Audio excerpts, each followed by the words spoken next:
It's interesting now, especially because the metagame's just so much wider. And again, you look at the usage charts, like, oh, his 12 Pokemon get used so much. Yeah. But I think we'll have to look forward to the match in front of us because whatever we're seeing right now, it isn't chalk. It is not chalk. We are actually going to be seeing Jesse Romolo versus Ian Lee on your screen. And hot dog, this looks like a good one. We got double Glamora, we got double Ogerpon Wellspring Mask.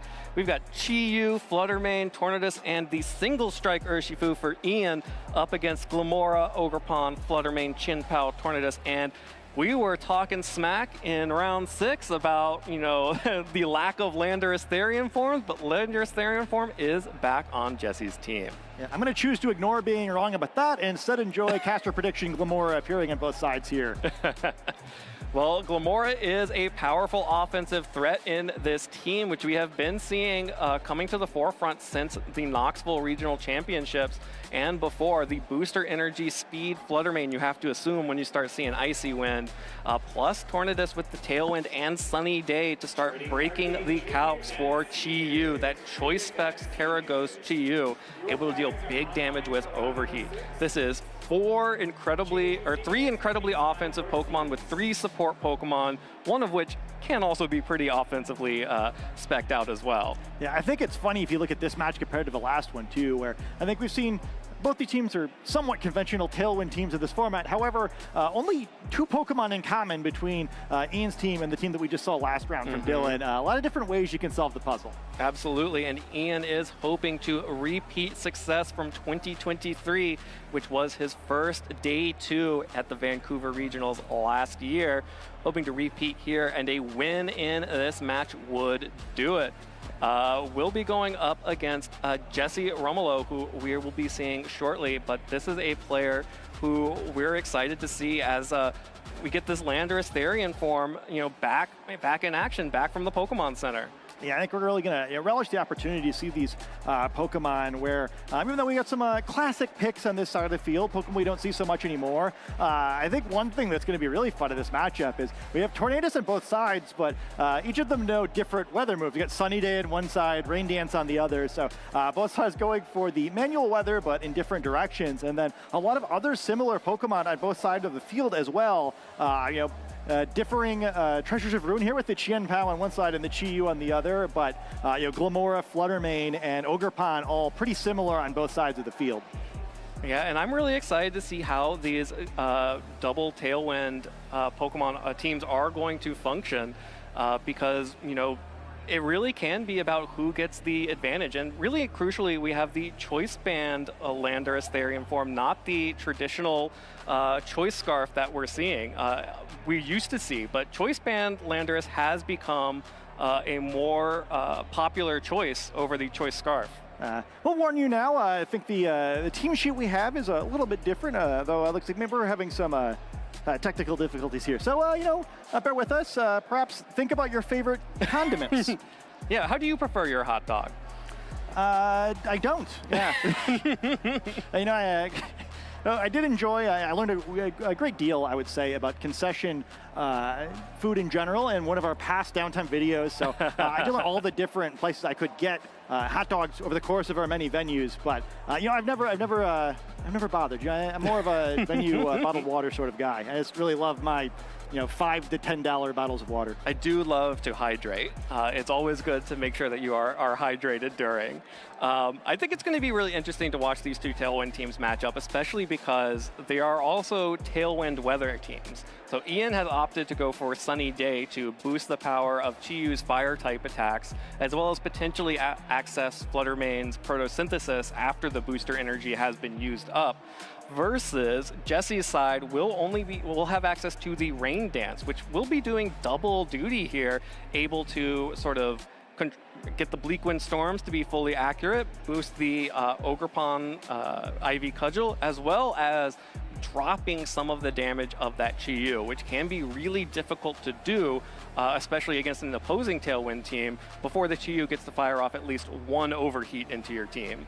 Yeah, I think that's going to be some of the fun of this back and forth as well, where with both sides having both similar speed control and weather, like, can you get the right weather up at the right turn to kind of just like totally foil your opponent's tailwind and then really make it difficult for them to get it back up a second time. Neither of these teams have a whole lot to speak for defensively, where they have some good defensive abilities, but not like a whole lot of real staying power. So getting going a second time is going to be really tricky for either of these sides. Yeah, making sure that they are able to, both of these players are able to take an advantage early is really going to decide this matchup. I expect we could see 3 games here. I suspect each game we see will be pretty quick. These are both very offensive teams. There is not a lot of defense available to either of these players. And when you have these sort of hyper offense teams, it becomes sort of a razor's edge every single turn. Yeah, I'll be really curious to see how this Landorus is trained, by the way. Choice Band Landorus is one of my favorite Pokemon of yesteryear, but I've always kind of been disappointed. It's just been so hard to fit into the format nowadays. So I'm very excited not only to see it, but to see it at 6-0. Yeah. It's just so much fun. So, it's certainly, as you can see with Jesse's outfit here, he's definitely cooking both metaphorically and perhaps literally. Yeah, we're just going to have to see how the sausage is made on this one, if Jesse's team's going to be able to cook the competition or if it's going to be charred and burnt up by this Chi-Yu. I think it's really interesting to see the Choice Band Landorus. Is something that you have been talking about, is how good ground typing is offensively right now. Not so strong into Ian's team. However, Chi-Yu, of course, won't want to take any attacks from the Landorus. Same with Glamora without having access to the Terastallization. And, the Fluttermane does not like any choice-banded physical attacks, and with no opportunity, again, no defensive options, there's no Intimidate to limit this Landorus's attack. It is the ground Terra type as well, so, between that and the Choice Band, has a lot of options to put a little bit more mustard on his attacks. Absolutely, as we get ready for round 7 here of our Swiss competition at Vancouver. That's going to be Tornadus and Glamora up against Tornadus and Glamora. Neither one of these competitors wants to be playing catch up against the other. Each team more identical than the last, and we really do see the awkwardness of this matchup now, where both the Glamora probably more excited about this matchup than the Tornadus here, who are perhaps going to do one of those fire off a support move, instantly get knocked out sort of deals. Yep, this is a great opportunity to get Tailwind up for both players. Jesse's Tailwind will go up first. Tornadus acting first before Ian's Tornadus can set up its own Tailwind. Again, no taunt available for either of these as well, so that means that the Tailwind will always go up. Ian is able to have the Glamora overflowing with space power first, boost the special attack, and now fire off a Meteor Beam. Targets down Jesse's Glamora. That's big damage into Glamora. Picks up the one-hit KO, puts a little mustard on it, and gets that Pokemon off the field. Yeah, I think he's really going to relish that advantage there. I think that's a little bit wiser of a knockout the opposing Tornadus, right? We've talked about this so many times. He gets the Tailwind up and then what, right? Yeah. Where leaving on the field isn't such a big deal. Going to struggle to deal too much damage to the other side, and I think maybe a more meaningful early advantage for Ian than he would otherwise have gotten. Well, now it is Ogerpon on the field. Jesse has fallen behind against Ian's Glamora, moving first, either winning a speed tie or being trained to be the faster Glamora. Now has the +1 special attack boost from Meteor Beam and threatening big damage onto either Pokemon left on the field. Like most Glamora, we see also has the option of that Grass Terra type, which very bad against Tornadus, but very good against Ogerpon. But it'll be the Ogerpon instead opting to increase its special defense here and remove its weakness to poison type attacks. Yep, just going to go ahead and become a pure water type, get the special defense boost, and remove the weakness to both the flying type Bleak Windstorm and the poison type Sludge Bomb. But not even going to have to worry about that, as the Terastallization boosted Ivy Cudgel is a one-hit KO on Glamora with a critical hit. That's a little bit of gravy on top right there. Toxic debris comes down on the field, which means that whatever Jesse's final Pokemon is will have to take a poison tick. Bleak Windstorm from Jesse's Tornadus now, proving that this was a speed tie, I believe. And both of those Pokemon dodging. the Ogerpon and Tornadus on Jesse's side, dodging both Bleak Wind Storms. Well, that's a big dodge there. I mean, not going to be a huge amount of missed damage, but every little bit of chip could count, especially because so many of the Pokemon on the inside of the field do have spread attacks, so kind of just losing the option for perhaps just whittling all the opposing Pokemon down at once. Yeah, Ian's going to have to tie himself up into pretzels to get out of this one. If he loses the Tailwind advantage and Tornadus goes down, well, Jesse still has the ability to reset Tailwind for himself. It's going to be really difficult to claw his way back into this game. Yeah, I mean, this remains such an awkward matchup as well, where, neither side really having any defensive option. We're seeing a knockout every turn, and actually the Ogerpon's still looking okay here, right? Most of the Pokemon on Ian's side of the field are special attackers, so perhaps this Water-type Ogerpon could be pretty good throughout this set. Well, there is the Icy Wind connecting onto both the Tornadus and Ogerpon on Jesse's side, giving Ian the speed advantage. Another Bleak Wind Storm going to miss the Tornadus again. Just can't quite connect with the opposing Tornadus. Another speed drop on Ogerpon, however, means that it is at -2 speed, which means it will be back at neutral under Tailwind conditions. Ogerpon fires off another Ivy Cudgel as Tornadus on the Ian side does survive a Bleak Wind Storm, but that Ivy Cudgel will pick up the KO on Fluttermane, which means this final Pokemon on Ian's side is going to have to deal big damage real fast. And you know what? Urshifu is a good call for that. Yeah, famously one of the most damaging Pokemon in this format, and it's going to have to do a lot here. Ian a little bit behind with his Tornadus just not be able to hit anything. Jesse's Tornadus a little bit better so far in this match. You might say it has that hot dog in him. He's got that hot dog in him as Ian is trying to make something happen here, protect the Tornadus, and just go on the offensive with Urshifu. Needs to start dealing some big damage and try to protect his Pokemon at the same time. Otherwise, Jesse will just be able to start rolling over on Ian here with the third remaining Pokemon that is still yet to be revealed. Yeah, well, I think with the Terrestrialization not yet used on Ian's side of the field, pretty clear what he's going to need to do. It's just punch things as hard as he can and hope eventually that Urshifu is the last bear standing. Absolutely. Urshifu is going to try and Terrastalize here, becomes a pure dark typing, boosts the power of Sucker Punch and Wicked Blow, and it's about to try and head to Coney Island here and pick up as many KOs as possible. Tornadus protects itself. Urshifu, the fastest thing on the field thanks to those speed drops, connects on the Ogerpon, picks up the KO with the Terrastalization and the critical hit from Wicked Blow. Jesse going to fire back now with the ability to deal damage to the Urshifu with Bleak Wind Storm. If it can connect, obviously does not hit through the Protect, and then the Bleak Wind Storm will be able to deal damage to Urshifu. That is at least a 2-hit KO, probably a 3-hit KO after the Terrastalization, and Ian has been able to preserve his own Tornadus, which means that he will be able to match Tailwind again, but that is a Fluttermane in the back for Jesse. Great sequencing for Jesse there. It's going to be poison here, but I don't know if it's going to make too big of a difference.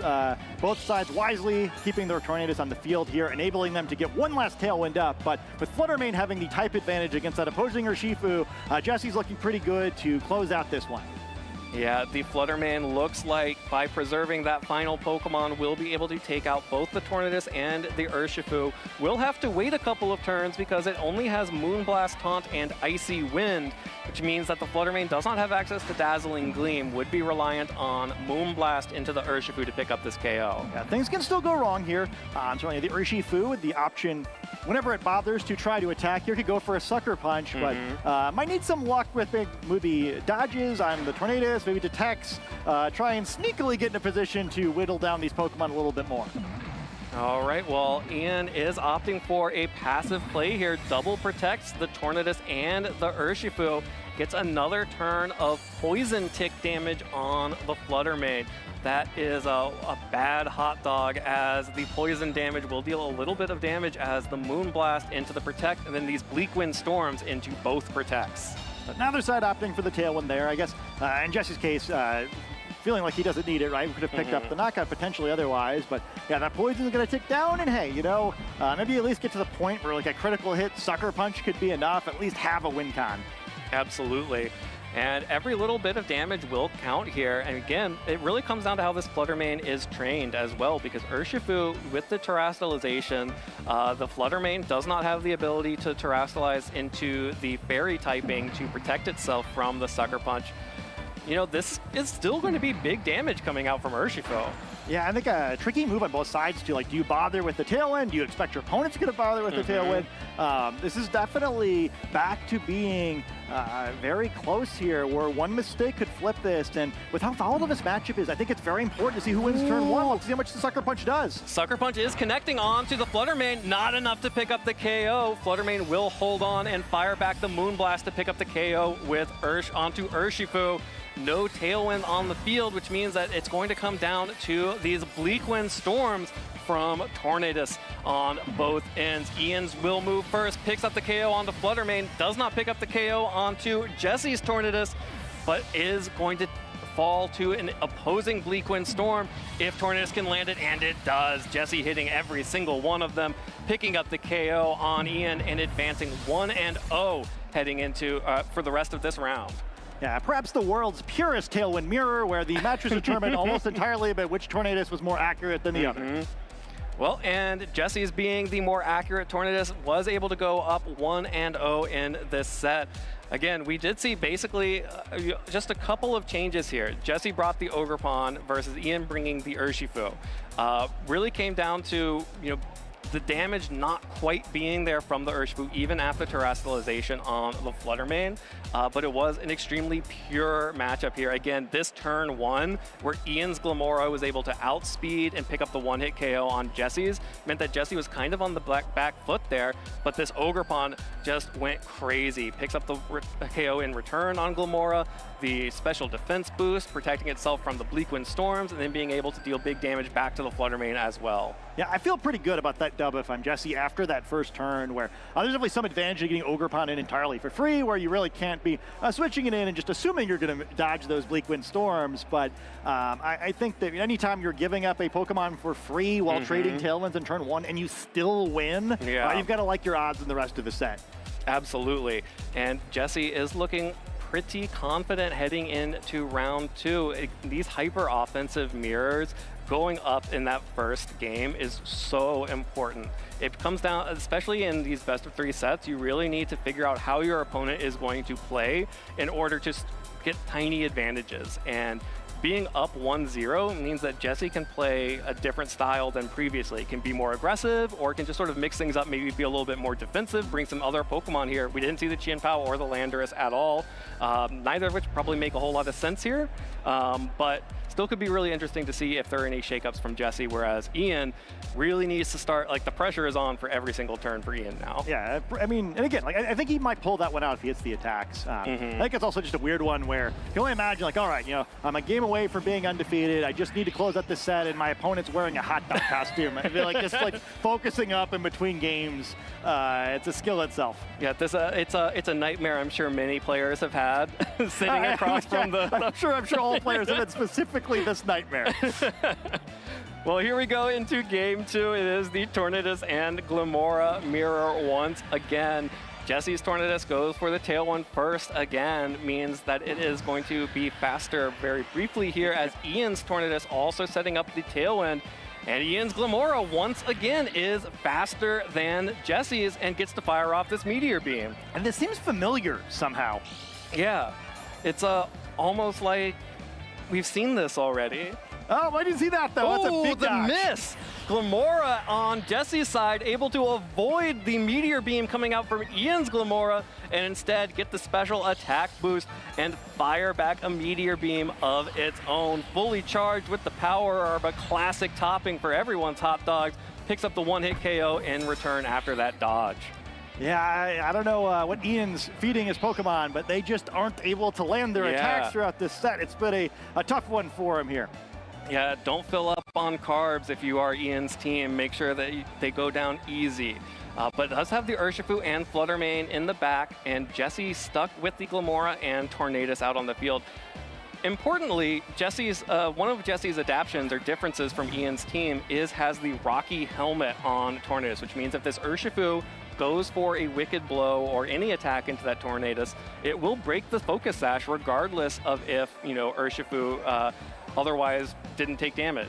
Yeah, kind of lose-lose too, because you really can't ignore it either. Those Bleak Wind Storms probably are going to hurt. I guess we've seen some Bleak Wind Storms that didn't throughout the course of this set, but you certainly aren't going to want to count on that. Down 0-1 and now also down by a Pokemon.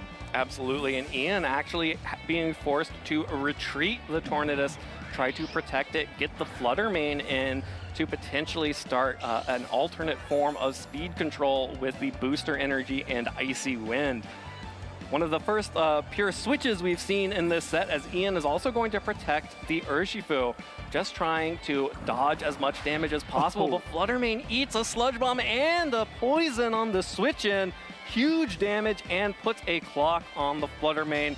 Jesse with another Bleak Wind Storm hits the Detect from Urshifu and keeps on landing those Bleak Wind Storms into Flutter Mane on the switch in with the Poison Tick. Picks up a KO at the end of all of that. Ian showing why it is so risky to switch in these hyper-offensive mirrors. Yeah, I mean, I thought it was a gentleman's agreement that no one's going to switch it all, and I guess now you see why. Just a free knockout there, and this is just such a tough spot for Ian. Really seeing the consequences of the miss from that Meteor Beam, where now these two Pokemon are trapped out in the field. Both of them actually going to struggle a little bit with the opposing Tornadus, and still don't know the two missing Pokemon, who, even if it's the same two as last game, you have to figure pretty significantly in Jesse's advantage here. Yeah, kind of the worst possible outcomes for Ian in turns 1 and turns 2, missing the Meteor Beam and then taking the Sludge Bomb and Bleak Wind Storm and Poison to lose the Flutter Mane on the switch in. Ian was trying to avoid having this Tornadus and Urshifu out at the same time against Glimmora, but he's forced into it. Yeah, right back where he started, just without any Pokemon in the back, and he's going to need something fantastic to happen now. I think also, you kind of have to break your own Focus Sash now, because you really, to win this game now, I mean, you need a lot to go right, but I think you probably have to knock out this Tornadus so that you can get Tailwind later in the match, and Jesse can't. Absolutely. Glimmora's Sludge Bomb brings geez, Urshifu down. Maybe you needed that Focus Sash after all, actually. Yeah, don't hit the Tornadus. It's not going to work out for you, but it doesn't matter. Another Sludge Bomb Poison from the Glimmora. Jesse is rolling here, picks up the KO, gets KO'd from the Glimmora with that Wicked Blow, a one-hit KO. That's for you, Urshifu. You tried so hard this game, but unfortunately, the Poison Tick is going to pick up that KO right back. Well, it doesn't even need to wait for it as Jesse continues to land the Bleak Wind Storms, and it's just Ian's Tornadus against Jesse's 3 remaining Pokemon. On many levels, this is one of the strangest sets of Pokemon I have ever seen, and we see one more Bleak Wind Storm miss just for good measure, and that is the set that we are watching. This is one of those moments where if you're Ian, you're hoping your Tornadus is getting it all out of the way right now in this game where you have already lost, so that in future matches, your Tornadus is able to hit every single Bleak Wind Storm, your Glimmora hits every single Meteor Beam, and none of your Pokemon get poisoned on a switch in. Yeah, everything kind of went wrong this one. Ice Spitter going to close this one out, and Jesse might be a hot dog, but he's definitely not an underdog as he moves on to 7-0 and clinches his spot in day 2. That is right. Jesse is our first competitor and our first hot dog to be represented in day 2 here in Vancouver. Or probably anywhere, I would assume. Well, and, honestly, this was such a weird matchup. This is always kind of the case when you get these hyper-offensive matchups and mirror matches. Not quite an exact mirror, but very close to it from the 4 Pokemon that these competitors brought. Tornadus, this is why some players kind of refuse to use Tornadus. If the Bleak Wind Storm misses, there's not really much you can do about it. And on a team like this, all you really can do if you're Ian is click Meteor Beam on Glimmora. All you can do is click Bleak Wind Storm on your Tornadus and just hope for the best sometimes. Yeah, not that would have really made a difference there, but also one of the weaknesses of that Sunny Day Tornadus versus the Rain Dance version, where at least with Rain Dance you have the option of becoming accurate, which it takes 2 easy steps, but when you're seemingly never hitting a single Bleak Wind Storm throughout the entire match otherwise, it felt like Sunny Day was already up at points. Absolutely, yeah, the Bleak Wind Storm just wasn't able to connect, and coming into this second game, Glimmora being able to dodge the Meteor Beam, we saw in game 1 that it didn't necessarily make a huge difference, but for Ian, it didn't win him the game by outspeeding Glamora in game 1, but missing Glamora in game 2 certainly lost him the game that time around. Yeah, I think that's one of the things with these Tailwind matchups too, right? Where all jokes aside, it's not always the worst thing to just give up a Pokemon in this matchup, or because Pokemon have such a difficult time getting in when you're so built around these quick offensive teams. We saw what happened to that poor Fluttermane, where it just switches in and then immediately gets dunked, admittedly with the help of unfortunate poison there. But I think even without that, right, it would have given up almost all of its health for that pivot. And yeah, it just shows the importance, I think, of the early turns of the matches here, because there's just no way to recover with these teams. Yeah, and you can see what Ian was trying to go for. Needed to get that Fluttermane in to try and reduce the speed of Glamora, which was outspeeding his Urshifu, and brought the Urshifu down to Focus Sash with a single Sludge Bomb. Needed to find some way to make sure that that Urshifu could knock out the Glamora before it went down to its Focus Sash. And was just backed into a corner there. Needed to bring in the Fluttermane and just couldn't get the Fluttermane next to Urshifu. And as a result, there was nothing that Ian could do about Jesse's offense.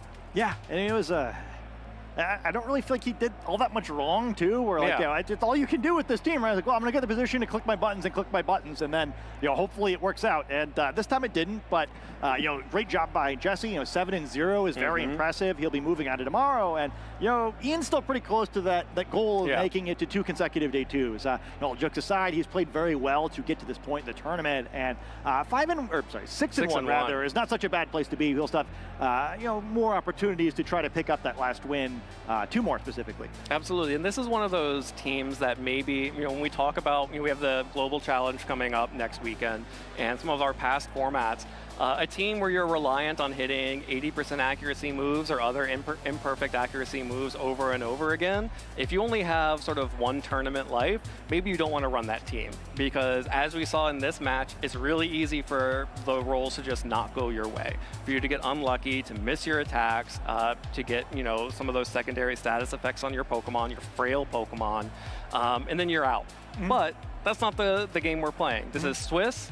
Ian will still have 2 more opportunities to make it, to get 1 more win and make it into day 2, at which point he'll be able to play 5 more rounds of Swiss and potentially make it into the top cut, where it then becomes a single elimination bracket. But this team definitely has the offensive power to be able to win 1 more out of the next 2 games. Yeah, I mean, over the course of a tournament, you're going to fire off a lot of attacks, right? You're going to miss some, you're going to hit some. And, you know, I think that, you know, there's some danger, especially with these poor Tailwind teams, I feel like just have to use a lot of Pokemon that have this problem where so many of the attacks and the move can miss, right? Or attacks on the team can miss.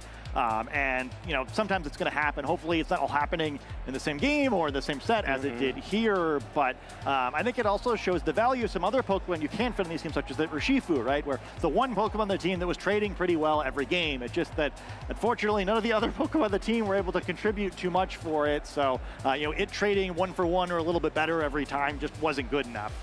All right, well, it is time. I can smell it in the air, the sweet smells of a cookout in the lounge, as our friend Gabby is ready to get into the mind of the hot dog, as Jesse Romolo is in the lounge ready to tell us about his perspective on that last match and making it into day 2. Gabby, take it away.